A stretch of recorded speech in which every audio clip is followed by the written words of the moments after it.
ఇవాళ పసుపు నిజామాబాద్ పసుపు బంగారంతో పోటీ పడుతుంది. ఆయల్లో ఒక క్వింటాల్ నిజామాబాద్ పసుపు అమ్మితే తులం బంగారం కొనుక్కునే పరిస్థితి ఉండే, క్వింటాల్ పసుపు మార్కెట్లో అమ్మి తులం బంగారం కొనుక్కొని ఇంటికి వచ్చేదని పెద్దలు చెప్పేటోళ్ళు.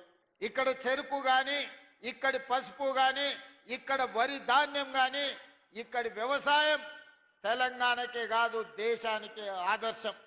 నేను రైతు ధర్నాకు వచ్చినప్పుడు చెప్పిన, హర్యానా పంజాబ్లో ఏ విధంగా పౌరుషంగా రైతాంగం కొట్లాడుతుందో, రైతుల సమస్య వచ్చినప్పుడు రైతాంగ హక్కుల కోసం, రైతుల గిట్టుబాటు ధర కోసం మొత్తం తెలంగాణ రాష్ట్రంలోనే మొట్టమొదట కదం దొక్కేది నిజామాబాద్ రైతాంగం. ఇక్కడి రైతుల్లో ఉన్న చైతన్యం, ఇక్కడ రైతుల్లో ఉన్న పట్టుదల పోరాటం దేశానికి ఆదర్శం.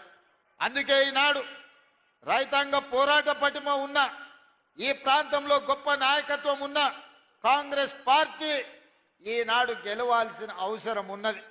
ఆనాడు ఎట్లయితే డాక్టర్ వైఎస్ రాజశేఖర రెడ్డి గారు, డి శ్రీనివాస్ గారి నాయకత్వంలో వాళ్ళిద్దరి జోడీలో 2004, 2009 ఎన్నికల్లో కాంగ్రెస్ పార్టీ అధికారంలోకి రావడం మనం కళ్ళతో చూసినాం.